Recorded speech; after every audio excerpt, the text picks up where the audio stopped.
The rain poured down like needles against my skin as I hurried down the dimly lit street. My worn-out shoes splashed through puddles, soaking my only pair of decent socks. The scent of wet asphalt mixed with the greasy smell from nearby food carts, a familiar cocktail in this part of the city where I'd spent the last 3 years of my life just trying to survive. My apartment building loomed ahead, a crumbling 5-story walk-up with more problems than tenants. The flickering streetlight cast eerie shadows across the entrance, making the peeling paint look like open wounds on the facade. I quickened my pace, clutching my thin jacket tighter around my body. 2 shifts back-to-back at the diner had left me bone-tired, my feet throbbing inside my cheap shoes, but the extra tips would help cover this month's rent. I was fumbling for my keys when I heard it, a soft whimper coming from the narrow alley beside the building. My first instinct was to ignore it. In this neighborhood, curiosity rarely led to anything good. But then I heard it again, unmistakably the cry of a child. "Hello?" I called out softly, taking a hesitant step toward the darkness. No response came, just another muffled sob. I pulled out my phone and turned on the flashlight, sweeping the weak beam across the alley. At first, I saw nothing but overflowing trash cans and discarded furniture. Then, a small movement caught my eye. There, huddled behind a soggy cardboard box, was a little girl. She couldn't have been more than 6 or 7 years old, with dark hair plastered to her face from the rain. She wore a private school uniform, navy blue with gold trim, that seemed absurdly out of place in this neighborhood. Her expensive-looking coat was muddied and torn at the sleeve. "Hey there," I said gently, crouching down to her level. "Are you lost?" The girl looked up at me with wide, tear-filled eyes that reflected the beam of my flashlight. There was something hauntingly familiar about her face that I couldn't place. She nodded, her lower lip trembling. "My name's Lena," I told her, keeping my voice soft. "What's yours?" "Sophia," she whispered, her voice carrying the slightest hint of an accent I couldn't quite place. "Sophia Russo." The name sent a chill down my spine that had nothing to do with my rain-soaked clothes. Russo. Everyone in the city knew that name, spoke it in hushed tones. Vincent Russo, the man who controlled everything that happened in the shadows of our city. I'd never seen him, but the stories were enough to make my blood run cold. "Are you hurt, Sophia?" I asked, pushing aside my racing thoughts. She shook her head. "I got separated from my bodyguard at the museum. I tried to find my way home, but I got lost." Fresh tears welled in her eyes. "My papa will be so worried, Papa." Vincent Russo. The connection made my stomach twist into knots. Every instinct told me to call the police, to let them handle this, but something in the little girl's frightened eyes made me reach out my hand instead. "Let's get you somewhere warm, okay? Then we'll figure out how to contact your father." Sophia hesitated for just a moment before placing her small hand in mine. Her fingers were ice cold, and I felt a surge of protectiveness wash over me. I helped her up and led her toward the entrance of my building. "I'm cold," she whispered, her teeth chattering. Without a second thought, I shrugged off my jacket and wrapped it around her shoulders. It was the only decent piece of outerwear I owned, a thrift store find that had seen better days, but it was dry enough on the inside. "Better?" I asked. She nodded, offering a small, grateful smile that transformed her face. In that moment, I could see her father in her, something in the set of her jaw, the intensity of her gaze even through her tears. It was unsettling. My apartment was on the 4th floor, and the elevator had been out of service for months. By the time we reached my door, Sophia's shivers had subsided a little, but her clothes were still soaking wet. "I don't have much," I said apologetically, as I unlocked the door, suddenly aware of just how shabby my life would appear to this child of privilege. My studio apartment was clean, but bare. A futon that doubled as my bed, a small table with 2 mismatched chairs, and a kitchenette with exactly 3 plates and 2 cups. The bathroom was barely big enough to turn around in. Sophia didn't seem to notice or care about the humble surroundings. She stood in the center of the room, looking small and lost in my oversized jacket. "Let me find you something dry to wear," I said, rummaging through my dresser. I pulled out an old t-shirt that would be like a dress on her. "The bathroom's through there. You can change, and I'll make some hot chocolate." While Sophia changed, I heated milk in my only pot, adding the last of my cocoa powder. I found a half-empty bag of marshmallows that weren't too stale and dropped a couple into the mug. The domesticity of the moment struck me as absurd. Here I was, making hot chocolate for the daughter of the most dangerous man in the city. When Sophia emerged from the bathroom, swimming in my t-shirt with her wet uniform clutched in her hands, she looked more like a normal child, and less like the heir to a criminal empire. "Feel better?" I asked, handing her the steaming mug. She nodded, taking a careful sip. "Thank you, Miss Lena." I smiled at her formality. "Just Lena is fine. Now let's call your father, okay?" A shadow of worry crossed her face.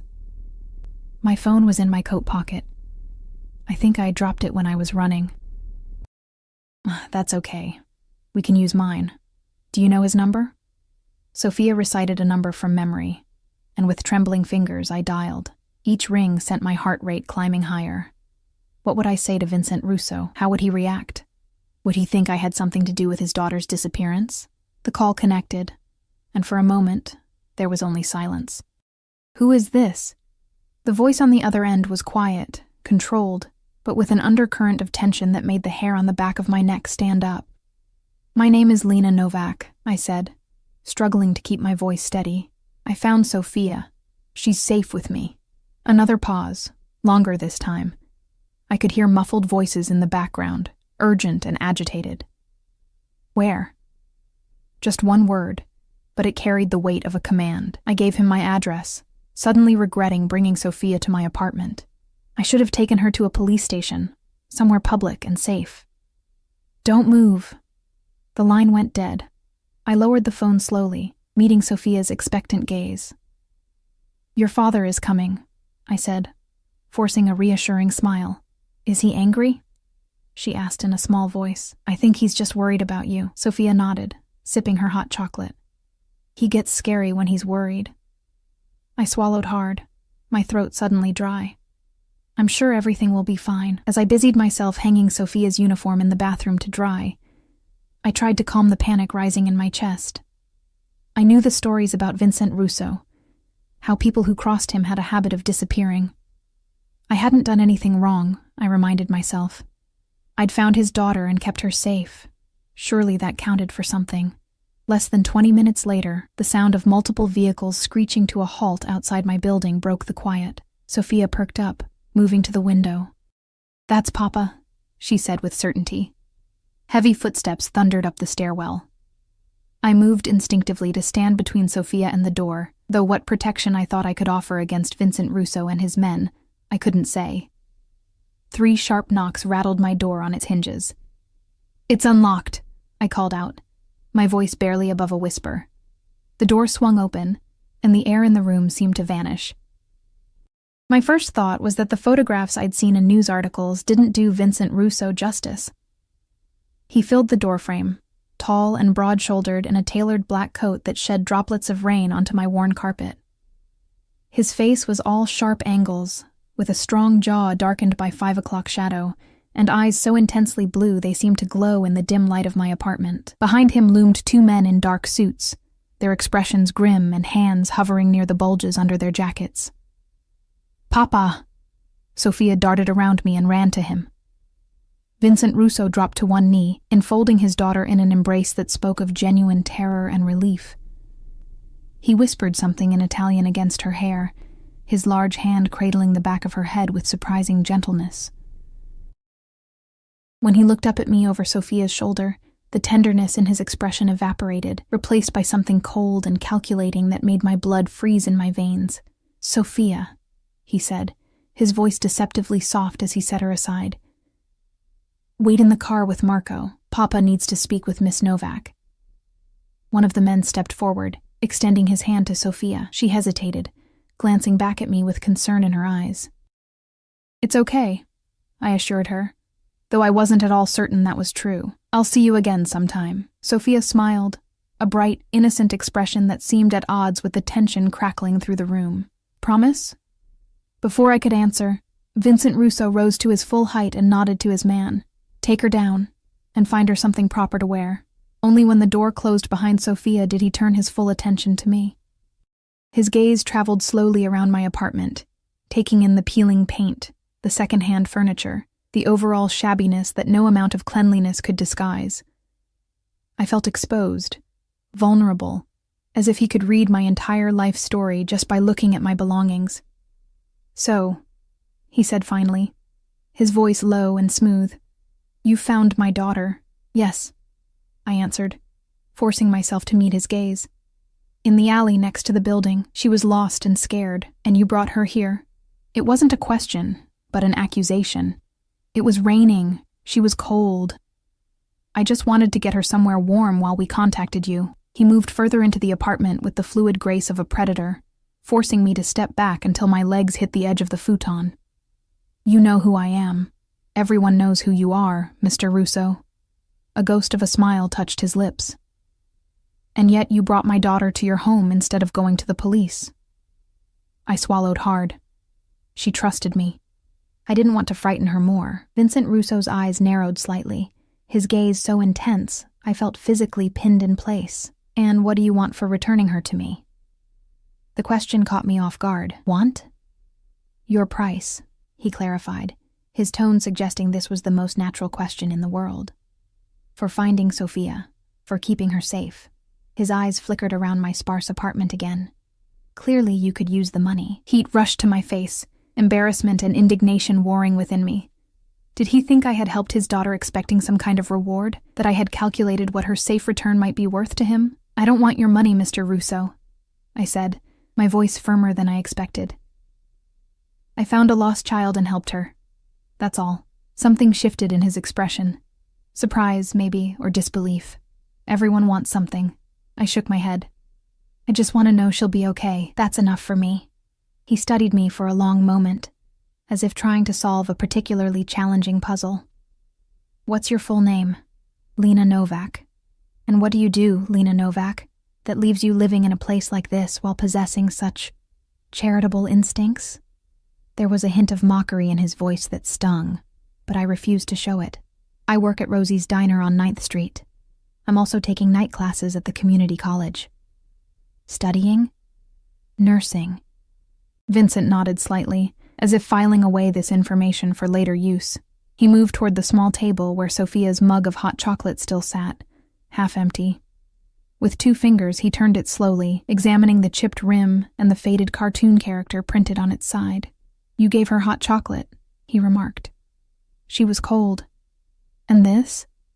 He gestured to the oversized t-shirt he'd found her wearing. Her uniform was soaked through. I didn't want her to catch a chill. He fell silent again, his presence filling my tiny apartment until it felt hard to breathe. When he finally spoke, his voice had lost some of its edge. "My daughter has been missing for 3 hours and 17 minutes. Do you understand what that is like, Miss Novak? To have the most precious thing in your world simply vanish?"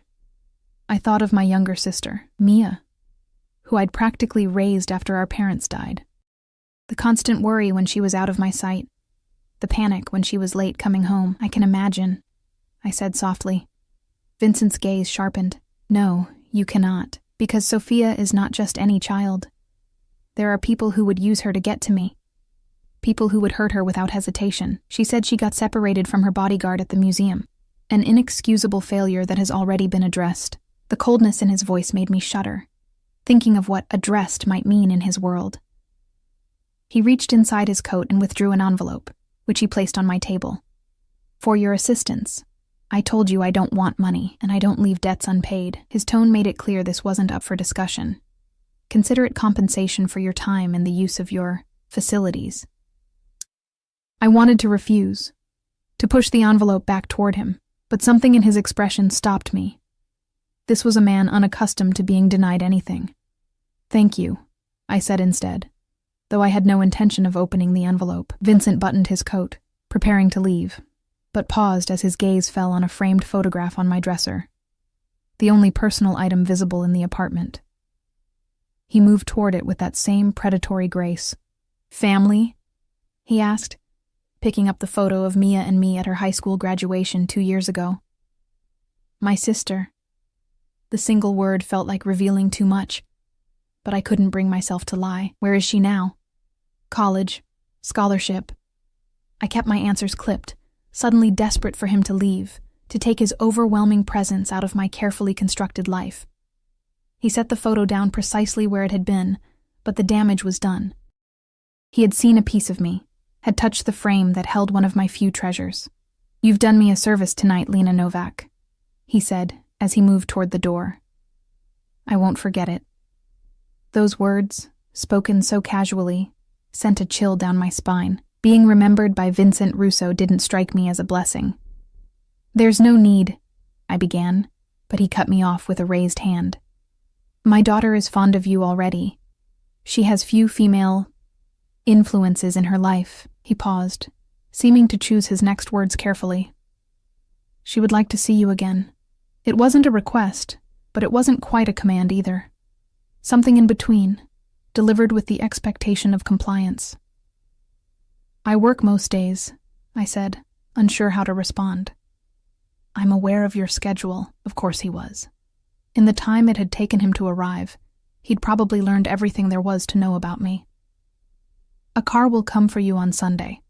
Your day off." Before I could formulate a response, he was gone, leaving behind nothing but the envelope on my table and the lingering scent of expensive cologne mixed with rain. I sank onto the edge of my futon, legs suddenly too weak to hold me. What had just happened? Had I really invited Vincent Russo into my home? Had he just ordered me to spend time with his daughter? With trembling fingers, I reached for the envelope. It was thick, made of heavy cream-colored paper that probably cost more than I made in a day. Inside, I found a stack of crisp $100 bills. More money than I had seen in one place in my entire life. My first instinct was to run after him, to return his money and make it clear I wanted nothing to do with him or his world. But the practical part of me, the part that counted pennies and worried about Mia's textbook costs and my own tuition, hesitated. This money could pay my rent for months, could help with Mia's expenses, could give me a tiny cushion against the constant financial anxiety that had been my companion for years. I tucked the envelope into my dresser drawer, beneath a stack of carefully folded t-shirts, telling myself I would decide what to do with it later. Sleep eluded me that night. Every time I closed my eyes, I saw Vincent Russo's penetrating gaze, felt the weight of his presence in my small apartment. I kept replaying our conversation, wondering if I had made a terrible mistake by helping Sophia, by allowing myself to register on the radar of a man like him. Sunday arrived with unseasonable sunshine that seemed at odds with my sense of foreboding. I had spent the intervening days in a state of nervous anticipation, jumping at every car door that slammed outside my building, tensing whenever the diner door opened during my shifts. At precisely 10 o'clock, a sleek black car with tinted windows pulled up in front of my building. The driver, a stone-faced man in a dark suit, didn't speak as he held the door open for me. The interior was butter-soft leather, the air inside cool and scented with the same cologne I remembered from that night, but Vincent Russo wasn't inside.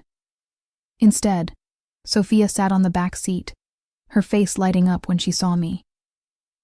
She wore a simple sundress, and her dark hair was pulled back with a ribbon, making her look like any ordinary little girl, rather than the daughter of one of the most feared men in the city. "Lena, you came!" she exclaimed, as if there had been any possibility I might refuse her father's summons. "I promised, didn't I?" I smiled, settling beside her. "Papa said you might be busy," she confided, leaning closer. "But I told him you'd come because you're my friend now." Friend. Such a simple word, laden with complications I couldn't begin to explain to this child. "Where are we going?" I asked as the car pulled smoothly away from the curb. "To our house. Papa said I could show you my room and we could have lunch in the garden." I tried to mask my surprise. I had assumed we would be going to a park, or perhaps a restaurant, somewhere public. The idea of entering Vincent Russo's private domain sent a flutter of anxiety through my stomach. "That sounds lovely," I managed. The city fell away as we drove, buildings growing more spaced out, yards getting larger, until we were passing through an area of sprawling estates hidden behind high walls and security gates. The car turned down a tree-lined drive and approached a set of imposing iron gates that opened soundlessly as we approached. The house, mansion, really, sat at the end of a long driveway, all stone and columns and perfectly manicured gardens. It looked like something from a magazine. Impossibly grand and untouchable. Men in dark suits were positioned strategically around the property, their attentive gazes following our car as it circled a central fountain and came to a stop at the front entrance. "Come on!" Sophia tugged at my hand as soon as the driver opened our door. "I want to show you everything." The interior of the house was even more impressive than the exterior. Marble floors, soaring ceilings, artwork that I suspected was original and priceless. Sophia led me through rooms that were elegantly furnished but oddly impersonal, like a museum where people happened to live. Her bedroom, however, was a different story. Here was color and life, stuffed animals arranged on a canopied bed, books spilling from shelves, a dollhouse that was an exact replica of the very mansion we stood in. "This is Luna," Sophia said, handing me a well-loved stuffed rabbit. "And this is Stella, and this is Marco. I named him after my bodyguard because he keeps me safe when I sleep." I smiled, settling onto a window seat as she showed me treasure after treasure, her excitement palpable. There was something both heartwarming and heartbreaking about watching her, this child surrounded by luxury but so hungry for simple attention. We were deep in a discussion about her favorite books when a soft knock came at the open door. I looked up, expecting a maid or perhaps the stone-faced driver, but instead found Vincent Russo himself leaning against the doorframe. He had traded his dark coat for a light blue button-down shirt with the sleeves rolled up, revealing strong forearms dusted with dark hair. The more casual attire did nothing to diminish his commanding presence. "Papa!" Sophia jumped up and ran to him. He caught her with practiced ease, lifting her as if she weighed nothing. "Are you being a good hostess, Piccola?" he asked, his voice gentler than I had heard it before. "Yes. I showed Lena all my favorite things, and we're going to have lunch in the garden, right? If that's what you want." He set her down, and finally acknowledged me with a slight nod. "Miss Novak." "Mr. Russo." I stood awkwardly, suddenly aware of my simple sundress and sandals from a discount store, so out of place in this palace of wealth. "Lunch will be ready soon," he said, his eyes not leaving my face. "Perhaps you'd like to wash up first. Sophia can show you to the guest bathroom." It was a dismissal, I realized. A moment for him to speak with his daughter alone, perhaps to gauge what I had said to her, what influence I might be having. The bathroom Sophia led me to was larger than my entire apartment, with marble countertops and gold fixtures. I stared at my reflection in the oversized mirror, cheeks flushed, eyes wide and uncertain. What was I doing here, in this house, with these people? I was so far out of my depth, I couldn't even see the surface. "Pull yourself together," I whispered to my reflection. "It's just lunch." But as I rejoined Sophia in the hallway and followed her toward the garden, I knew it wasn't just lunch. It was a step into a world I didn't understand, controlled by a man whose motives I couldn't fathom. The garden was a masterpiece of landscape design, with perfectly trimmed hedges, burbling fountains, and an explosion of flowers that perfumed the air. A table had been set beneath a vine-covered pergola, shaded from the midday sun, and set with china and crystal that probably cost more than my yearly salary. Vincent Russo stood as we approached, pulling out a chair for his daughter, and then, to my surprise, for me as well. His fingers brushed my shoulder as I sat, the brief contact sending an inexplicable shiver down my spine. "I hope you don't mind eating outside," he said, taking his seat across from me. "Sophia prefers it. It's beautiful," I admitted, because it was. A server appeared, pouring water into crystal glasses and presenting a basket of bread that smelled divine. Sophia chattered happily about her plans to show me her treehouse after lunch, her collection of snow globes from around the world, the kittens that had been born in the stable last week. Throughout it all, Vincent watched me with that same intense gaze, as if trying to see past my careful smiles and polite responses to whatever secrets he imagined I might be hiding. "And what do you think of our home, Miss Novak?" he asked during a brief lull in Sophia's monologue. I searched for the right word, one that wouldn't sound either fawning or critical. "Impressive." A hint of amusement flickered in his eyes. "That's a diplomatic answer." Sophia looked between us, her fork paused midway to her mouth. "Lena's apartment is small, Papa, but it's very cozy. She made me hot chocolate with marshmallows." Vincent's gaze softened when he looked at his daughter. Did she now? Uh-huh. And she gave me her special t-shirt to wear when my uniform was wet. I felt heat creep into my cheeks as Vincent's attention returned to me, more appraising now. Your generosity seems to know no bounds, Miss Novak. Anyone would have done the same, I murmured, focusing on my plate. I disagree. His voice was low, almost intimate. Most people in this city would have seen an opportunity in finding my daughter. You saw only a child who needed help. Before I could respond, Sophia launched into another story, this one about her school project on butterflies. The meal progressed with Vincent asking occasional questions about my studies, my work, surface-level inquiries that nonetheless felt like a careful interrogation. I answered honestly but briefly, increasingly aware that this lunch was serving some purpose beyond simple gratitude for helping his daughter. As promised, after lunch, Sophia led me on a tour of her favorite spots on the estate. Vincent excused himself, mentioning business calls, but I could feel the weight of his attention following us as we explored the grounds. Men in dark suits were always visible at a distance, their presence a constant reminder of whose world I had entered. The afternoon slipped away in a haze of Sophia's enthusiasm. She was a bright, curious child who seemed genuinely happy to have someone new to share her world with. By the time the shadows began to lengthen across the manicured lawn, I found myself genuinely fond of her. I think it's time for Lena to go home, Piccola. Vincent's voice came from behind us as we sat by the koi pond, trailing our fingers in the cool water. Sophia's face fell, but we were going to read my new book. Another time, perhaps. His tone was gentle but firm. Promise you'll come back? Sophia asked, turning to me with pleading eyes. I glanced up at Vincent, uncertain how to respond. This had been a command performance, not the beginning of a standing arrangement. To my surprise, he gave a slight nod. If your father invites me, I'd love to visit again, I told her carefully. She beamed, throwing her arms around my neck in a spontaneous hug that caught me off guard. He will. I'll make him. She whispered this last part in my ear, as if sharing a great secret. Vincent cleared his throat. Go find Maria and get ready for your piano lesson.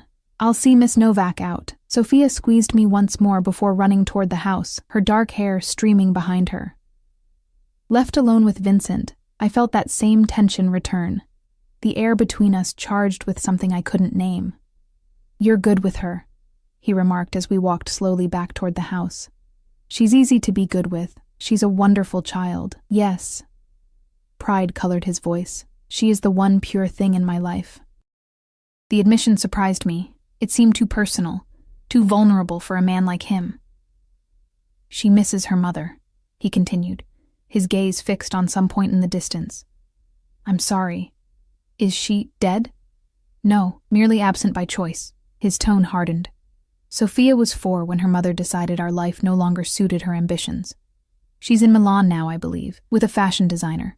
I didn't know how to respond to this unexpected glimpse into his private pain, so I said nothing, letting the silence stretch between us. Sophia has many people who care for her, Vincent continued after a moment. Nannies, tutors, security, but she lacks a woman's influence, a mother figure. I felt a prickle of unease at the direction of this conversation. I'm hardly qualified for that role, Mr. Russo.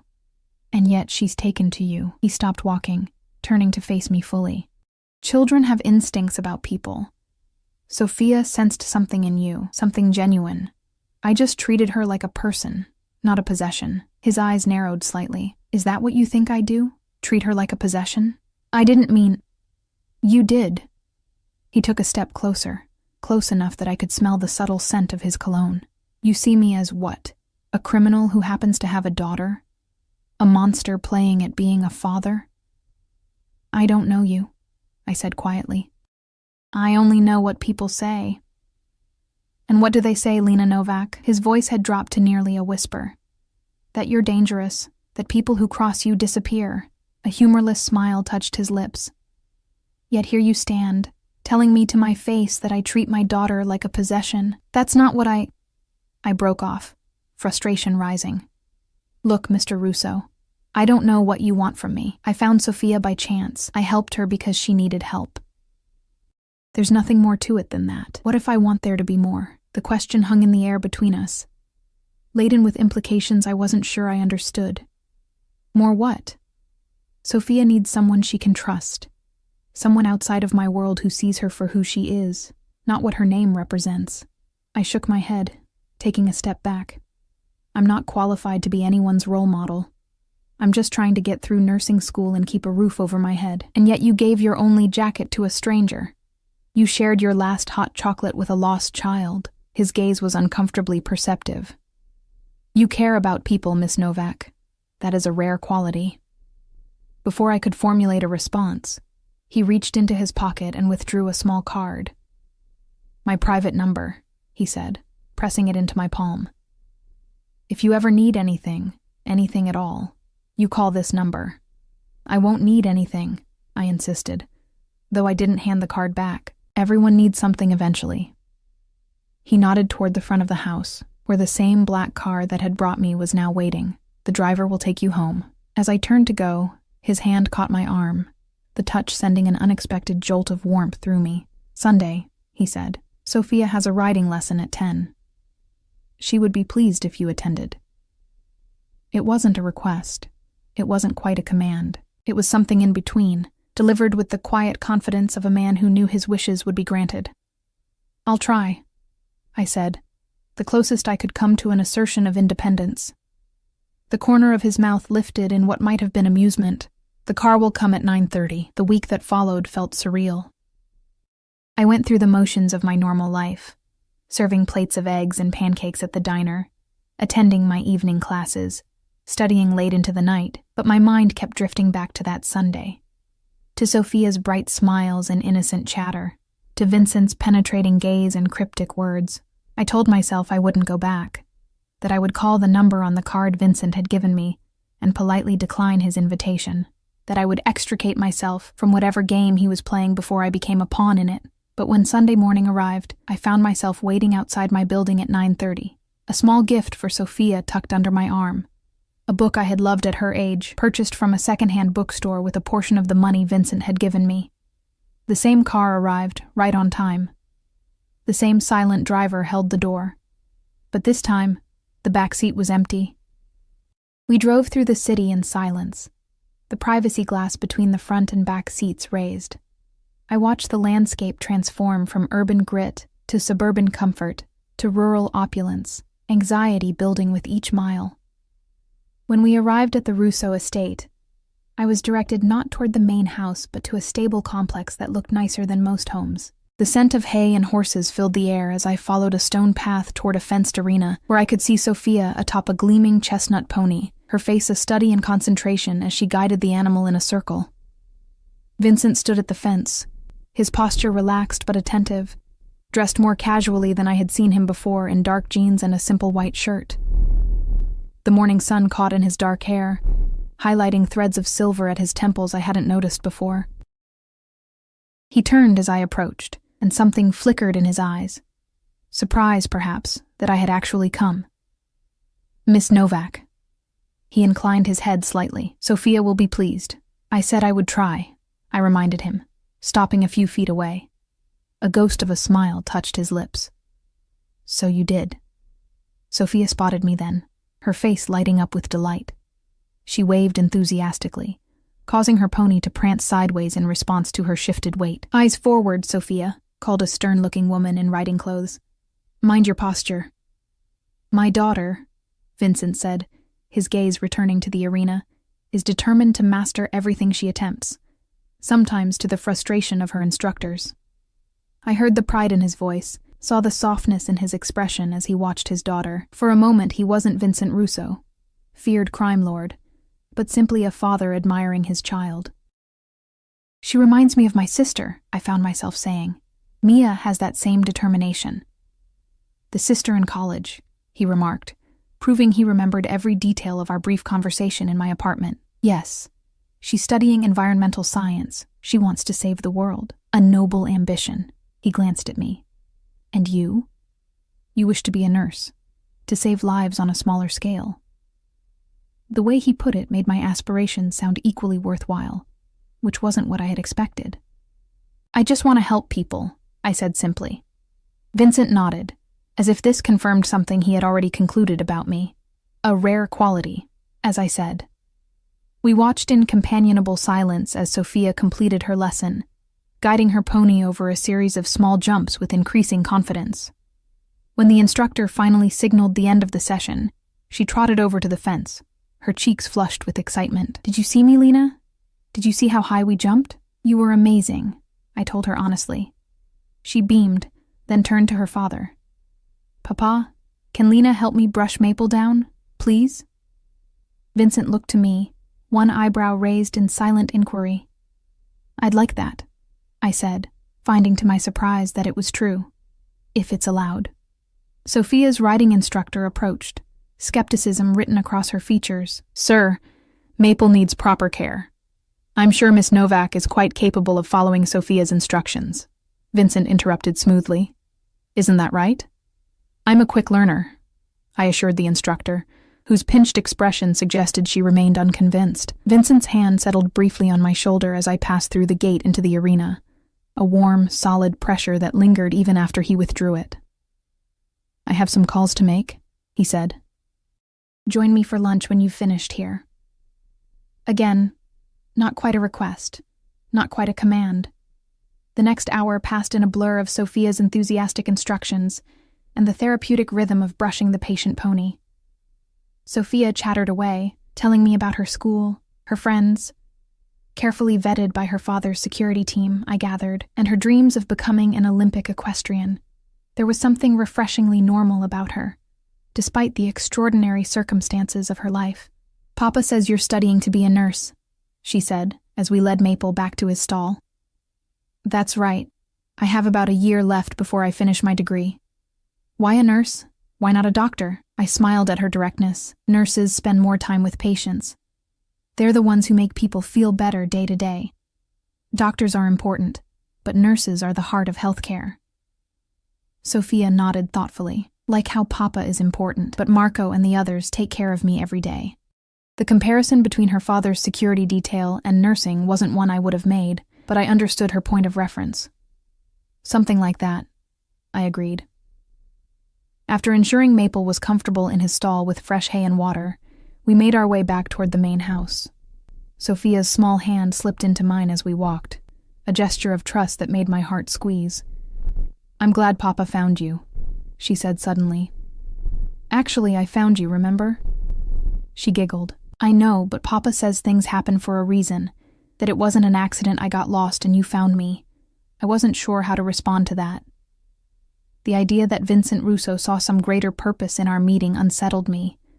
We found Vincent in the same garden where we'd had lunch the previous Sunday, this time seated at a glass-topped table reviewing documents spread before him. He looked up as we approached, his eyes lingering on our joined hands before rising to my face. "Successful grooming session?" he asked, gathering the papers into a neat stack. "Lena's a natural," Sophia declared. "Maple loved her." "Did he now?" Vincent's gaze was amused. "Go wash up, Piccola. Lunch will be here shortly." When Sophia had disappeared into the house, Vincent gestured for me to take the seat across from him. "Thank you for indulging her. Horses are her latest passion. She's good with him. Patient. A quality she must have inherited from her mother's side," he remarked dryly. "Patience has never been my forte." I found myself smiling at the unexpected self-deprecation. "I wouldn't have guessed that about you." "No?" He leaned back in his chair, studying me. "What would you have guessed about me, Lena Novak?" The informal use of my first name wasn't lost on me. "I wouldn't presume to guess anything about you, Mr. Russo." "Vincent," he corrected. "After horse grooming and hot chocolate, I think we're beyond formalities." I hesitated, uncomfortable with the implied familiarity but unwilling to challenge him directly. "Vincent," I conceded. His smile was unexpectedly warm, transforming his face from intimidating to almost approachable. "Now, what did you bring my daughter?" "I noticed the package when you arrived." "Just a book. One I loved when I was her age." "Thoughtful," he observed.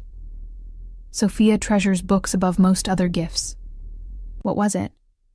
"The Secret Garden. It's about a lonely little girl who discovers a hidden garden and brings it back to life. It's about healing, really. Finding beauty in unexpected places. Vincent nodded slowly. A message you believe Sophia needs to hear? No, not at all. She seems very happy and well-adjusted. It's just a good story. You're uncomfortable here, he said abruptly, changing tack. In my home, around me. The directness of the observation caught me off guard. This isn't my world, I admitted. And what is your world, Lena? Double shifts at the diner, student loans, cramming for exams after midnight, counting pennies to make rent, I shrugged. Not writing lessons and marble foyers and staff. A harder world than Sophia's, he acknowledged. Than most people's. I'm not complaining. I'm making my way. Yes, I've looked into your background. At my startled expression, he continued unapologetically. Your parents died when you were 19. Car accident. You gave up a scholarship to care for your sister. Worked 3 jobs to keep her in school. Put your own education on hold until she was settled in college. Hearing my life summarized so clinically by this man made me feel exposed, vulnerable. Is there anything you don't know about me? Many things, I'm sure. He leaned forward slightly. But I know enough to recognize someone who sacrifices their own interests for those they care about. Someone with integrity. Is that why I'm here? Because I passed some kind of character assessment? Vincent's eyes narrowed slightly. You're here because my daughter likes you, because you were kind to her when you had no obligation to be, because she has precious few female role models who see her as Sophia, not as Vincent Russo's daughter. I'm not a role model, I insisted. I'm barely keeping my own life together, yet here you are, studying to help others, giving up your one day off to make a child happy. His voice softened. Do not underestimate your worth, Lena. Something in his tone made my chest tighten. Before I could formulate a response, Sophia bounded back into the garden, freshly washed and bubbling with excitement about the book I'd brought her. Lunch was a more relaxed affair than the previous week, with Sophia dominating the conversation. Vincent watched us interact with an unreadable expression, occasionally adding a comment or asking a question, but mostly content to observe. After we ate, Sophia persuaded us both to play a board game on the terrace, a complex strategy game that she explained with the confidence of an expert. To my surprise, Vincent agreed readily, setting aside what I assumed were important business matters to spend an hour moving game pieces around a board at his daughter's behest. Even more surprising was how competitive he became, his eyes lighting with challenge when I managed a particularly clever move that put his pieces in jeopardy. Sophia giggled at his exaggerated expressions of dismay, clearly accustomed to this playful side of him that seemed at odds with his fearsome reputation. Papa hates losing, she confided in a stage whisper. Even to me. I don't hate losing, Vincent corrected. I simply prefer winning. Same thing, Sophia and I said in unison, then looked at each other in surprise before bursting into laughter. Vincent's expression as he watched us was complex. Pleasure mingled with something that might have been wistfulness. For a moment, I could imagine this was just a normal Sunday afternoon with a normal family. The weight of who Vincent was, and what he did, suspended in this bubble of domestic tranquility.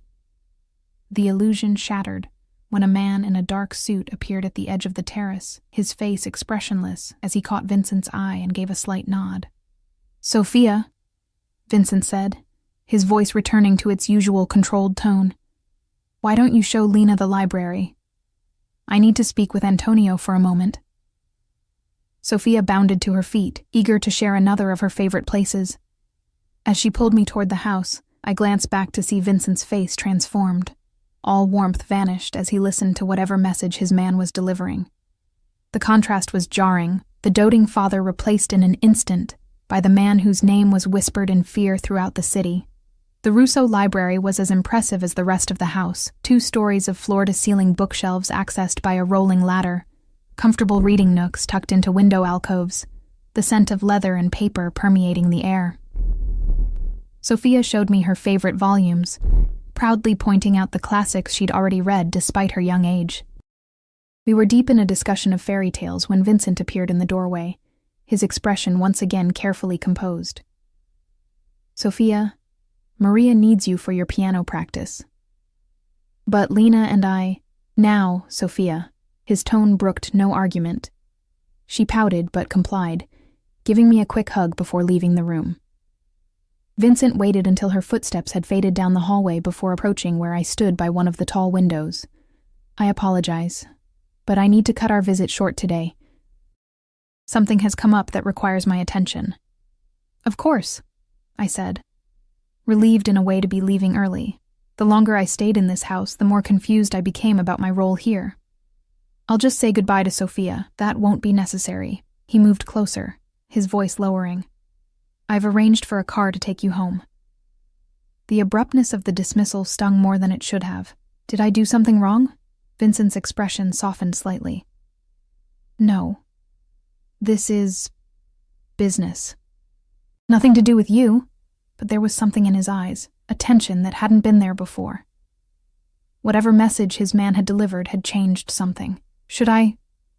Will there be another visit? I asked, unsure why I was even asking. Vincent studied me for a long moment. Do you want there to be? The question caught me off guard. Did I? Part of me wanted to run as far from Vincent Russo and his world as possible. But another part, a part I was increasingly uncomfortable acknowledging, had grown fond of Sophia, had started to look forward to these strange Sundays in a world so different from my own. Sophia would be disappointed if I didn't come back, I said, evading a direct answer. A smile touched his lips, as if he recognized the evasion for what it was. Yes, she would. He reached out, his fingers lightly brushing a strand of hair from my face. The casual intimacy of the gesture made my breath catch, as would I. Before I could process that statement, he stepped back, his expression closing off again. The car is waiting. I'll be in touch about next Sunday. The drive back to my apartment passed in a blur of confusion. What was I doing? Getting involved with the Russo family. What did Vincent want from me? Why did I keep saying yes when every instinct should be screaming for me to run? When the car stopped outside my building, the driver handed me an envelope similar to the one Vincent had left that first night. I tried to refuse, but the man simply placed it on the seat beside me and returned to the front of the car, making it clear he wouldn't leave until I took it. Inside my apartment, I placed the unopened envelope on my small table and stared at it. More money I didn't ask for, didn't want, but desperately needed. The ethical thing would be to return it. The practical thing would be to use it for next semester's tuition. I was still deliberating when my phone buzzed with a text from an unknown number. Thank you for today. Sophia is already planning next week's activities. Rest well. V. The next 3 Sundays followed a similar pattern. The silent car, Sophia's exuberant welcome, Vincent's penetrating gaze that seemed to see more than I wanted to reveal. Each visit, I told myself, would be my last. Each week, I found myself waiting at the curb when the black car arrived.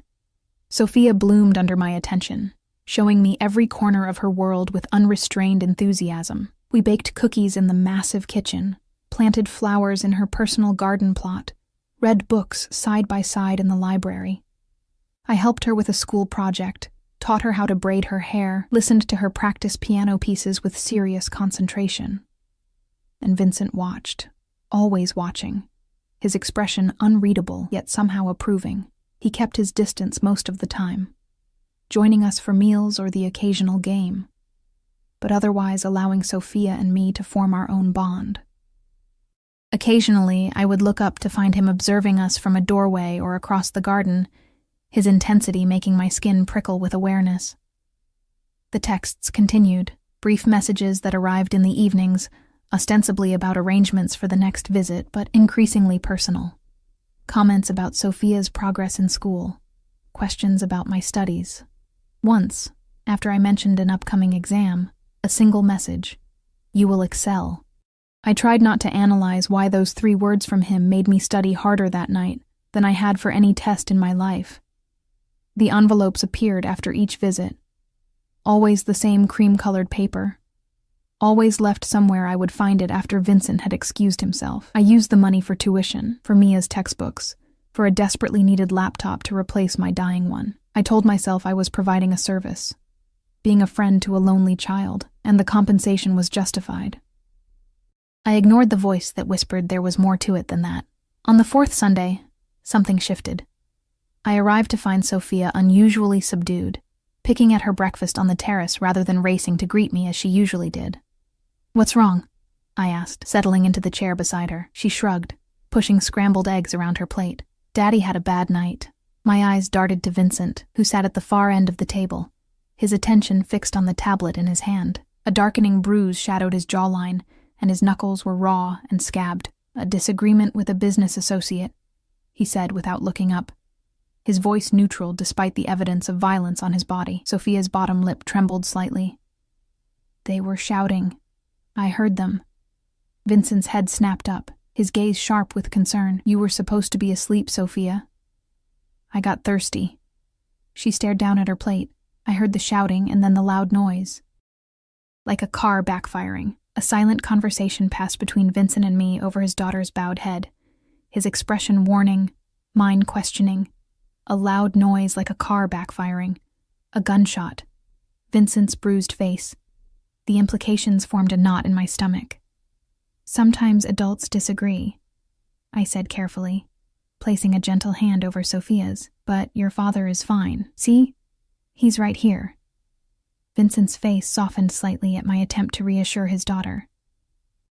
"Perhaps you could show Lena your art project today," he suggested. "The one you've been working on all week." Sophia brightened a little. "It's a surprise. For you," she told me. "I can't wait to see it." After breakfast, Sophia led me to her art room, a sunlit space filled with supplies that would make a professional artist envious.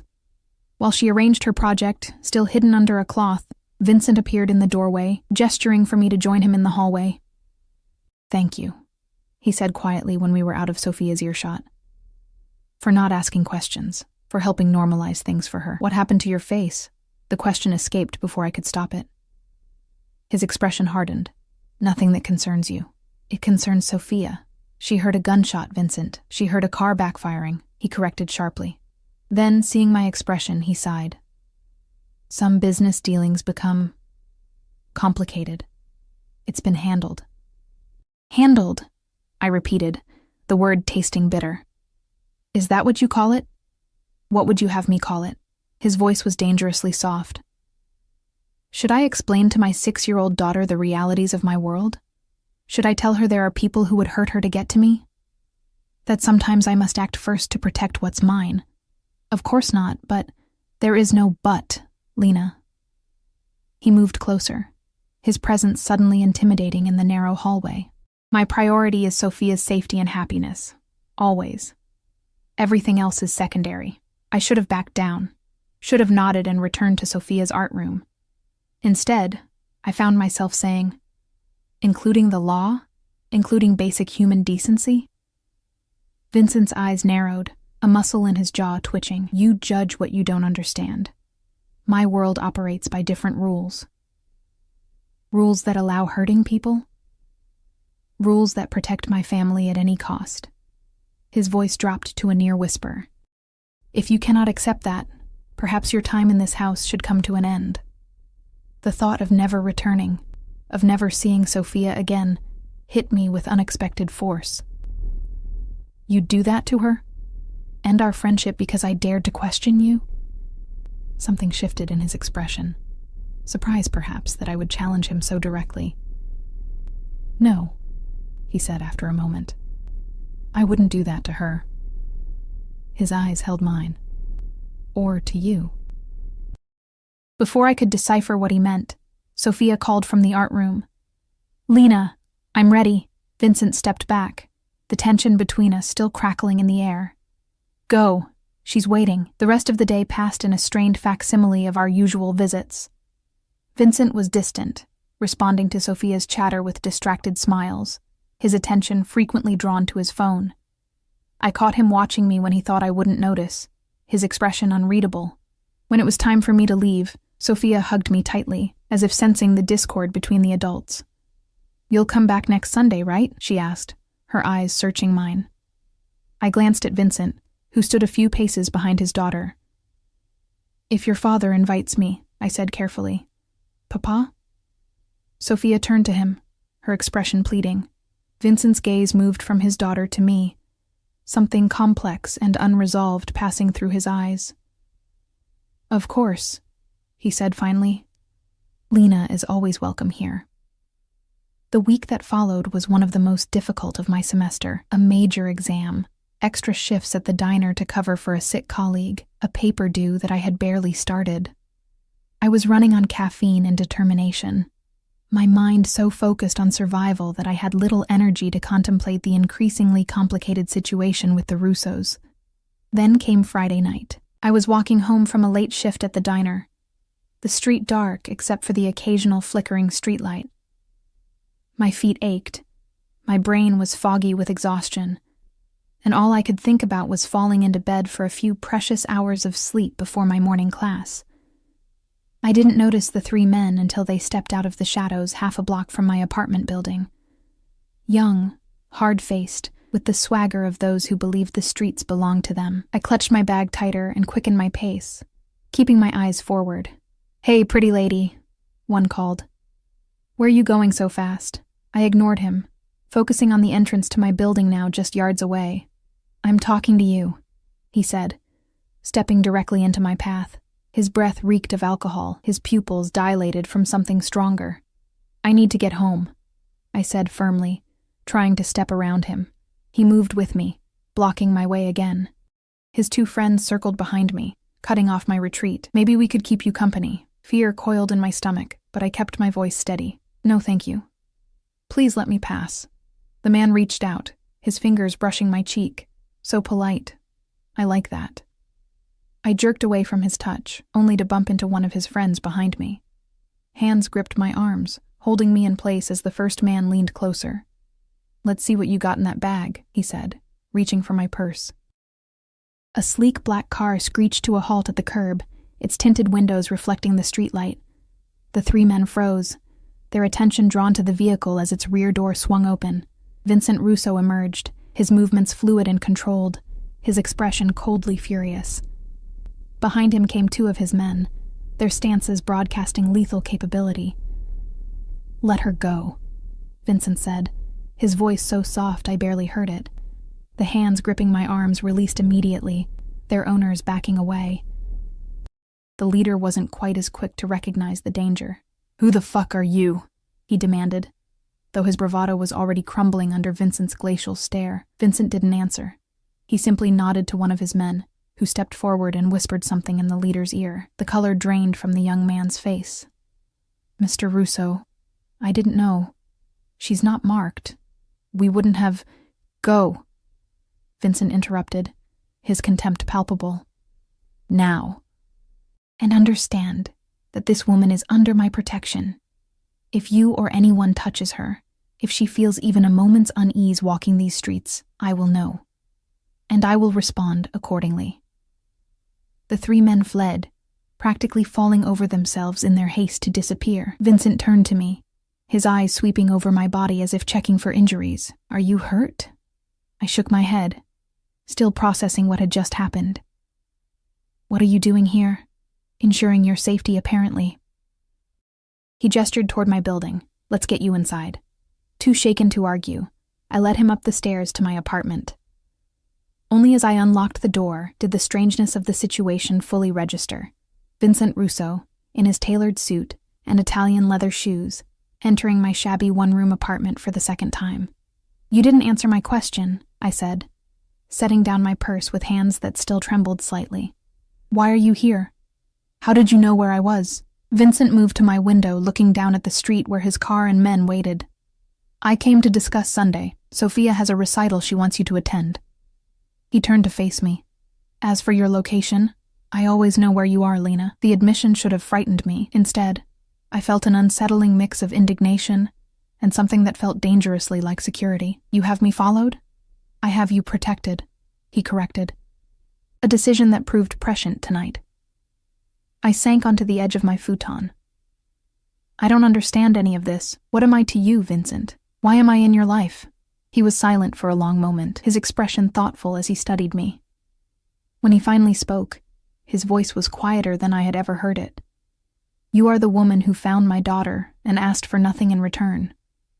You are the woman who makes Sophia laugh and helps her see beyond the boundaries of our world." He took a step closer, You are the woman who challenges me when no one else dares. That doesn't explain the protection, the money, the texts. I gestured around my small apartment. All of this. Attention. Vincent moved to stand before me, close enough that I had to tilt my head back to meet his gaze. Doesn't it? Understanding dawned, bringing with it a rush of conflicting emotions. Fear, confusion, and something else. Something I had been fighting against acknowledging for weeks. Vincent, I began, not sure what I was going to say. He reached down, his fingers brushing mine where they rested on the futon. Sophia adores you, he said softly, and I find that I have come to value your presence in our lives. Value, I repeated, the word simultaneously too much and not enough. A ghost of a smile touched his lips. I am not a man accustomed to uncertainty, Lena. Yet with you, I find myself unsure of my next step. The admission of vulnerability from this powerful, dangerous man made my heart stutter in my chest. I'm not part of your world, I reminded him, and myself. No, he agreed. You are something separate. Something...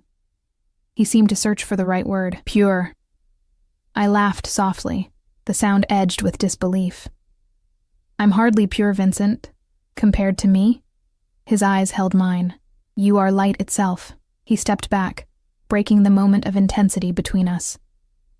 The car will come on Sunday at the usual time. Sophia's recital is at 11. I nodded, unable to find words. Vincent moved to the door, pausing with his hand on the knob. And Lena?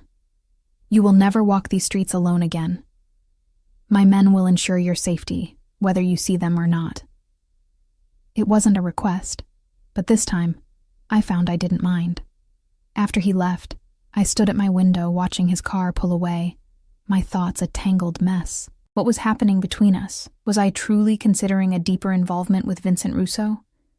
And what would that mean for my carefully constructed life? My plans? My future? I thought of Sophia's bright smile, of Vincent's eyes when he looked at his daughter. I thought of the violence evident in his bruised face, of the power he wielded with such casual authority. I thought of how safe I had felt when he appeared tonight, and how terrifying that feeling was. I had found a lost child in an alley and helped her home. Now I was lost myself, caught between two worlds, unsure which path to take. But as I crawled into bed that night, exhausted yet strangely alive, I realized I had already made my choice. For better or worse, I would be in that car on Sunday. I would attend Sophia's recital. I would take another step into Vincent Russo's world. And perhaps, just perhaps, I would bring a bit of my world into